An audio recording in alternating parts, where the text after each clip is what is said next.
The storm came without mercy. The wind screamed through the small town, tearing shingles from roofs and hurling branches across the streets like forgotten toys. When the morning came and the rain finally rested, Daniel stood in front of what had once been his pride and livelihood, his workshop.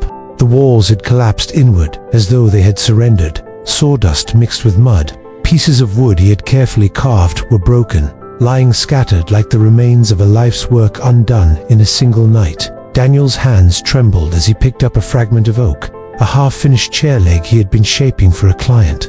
He turned it over in his palm, his eyes heavy. It wasn't just wood anymore. It was a reminder of all that had been lost. For 20 years, this small workshop had been his anchor. Now it stood broken, and with it, so did he. That day he could not bring himself to return home. He sat on a pile of fallen boards, staring at the wreckage as neighbors passed by, offering looks of pity that only deepened his shame. Each look whispered what he already feared, that he had failed. He thought of his wife and children waiting for him, and the words he would have to say. How could he admit that he was powerless, that everything he had built was gone? As the sun began to dip, casting the ruins in an orange glow, Daniel finally forced himself to walk home. The quiet inside his house was unbearable. His children tried to speak to him, but he could only nod. His wife touched his shoulder gently, but even her warmth couldn't reach him. That night, lying awake in the darkness, he felt hollow. His mind played cruel games, asking him over and over if this was the end. The next morning, Daniel wandered the streets aimlessly. He ended up near the yard of his elderly neighbor, Mr. Ellis. There, in the center, stood a great oak tree, its trunk bent slightly to one side, as if it had once bowed to a mighty wind but had chosen not to fall. Daniel stared at it, uneasy, feeling an odd pull in his chest. Mr. Ellis came out with a cane, noticed Daniel's gaze, and gave a small smile. That smile held no pity, no judgment, just a quiet knowing. For the first time since the storm, Daniel felt something stir inside him, though he could not yet name it. Mr. Ellis invited Daniel to sit on the worn wooden bench beneath the old oak tree. The morning was calm, the air still holding the damp scent of the storm, and Daniel lowered himself onto the bench, as though the weight on his shoulders had doubled overnight. Mr. Ellis leaned on his cane, looking up at the tree with a softness that only years of familiarity could bring. "That tree has seen more storms than you can count," he said, his voice low and steady. "Lightning, wind, floods. You'd think it would have snapped long ago." Daniel followed his gaze. The oak stood tall, but its trunk curved like a bow drawn back in silence. The branches stretched wide, leaves trembling in the breeze. Though scarred, though bent, it was alive, thriving. Even Daniel felt a strange unease as he studied it. It was as if the tree was holding a mirror to him, reflecting his brokenness, but refusing to break in return. Mr. Ellis continued, his words patient and deliberate. "You see that bend? It came from a storm back in my youth. Half the neighborhood thought the tree would topple, but it didn't. It bent with the wind, gave itself just enough to survive. And here it is, still standing." Daniel's chest tightened. He wanted to believe in those words, but the ruins of his workshop rose before him like ghosts. He shook his head. But when everything is gone, when you've poured your life into something and it's ripped away, how do you stand again? The old man looked at him carefully, as if weighing the heaviness in his voice. Then he placed a wrinkled hand against the oak's trunk. "You don't stand the same way you did before. You stand differently, stronger. The tree will never be straight again, but it's not weakness. It's proof it survived."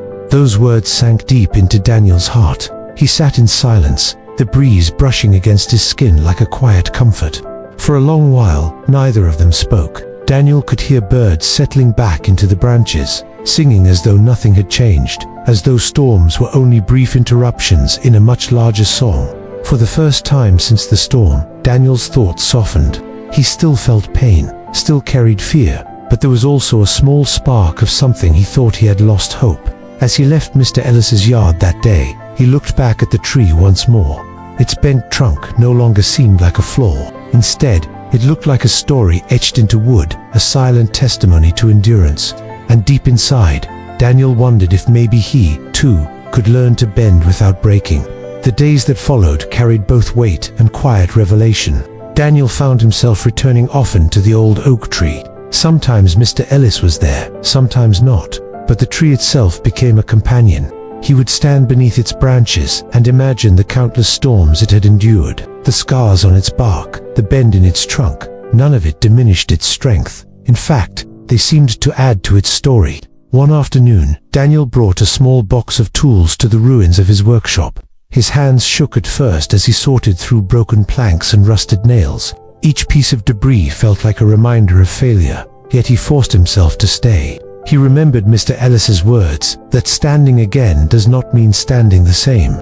With that thought, he began clearing the wreckage, one board at a time. Neighbors noticed his effort. A few offered to help, bringing hammers, nails, and spare wood. At first, Daniel resisted, ashamed of being seen so vulnerable.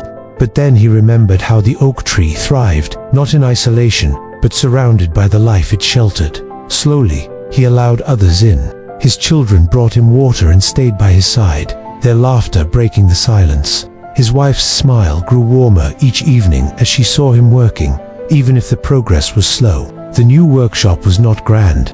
It was smaller, simpler, built from salvaged wood and donated materials. Yet, as Daniel placed each piece, he realized it held something his old one never had: the memory of being rebuilt through resilience, patience, and love. The walls no longer stood only for his work, they stood as proof that he, too, had bent but not broken.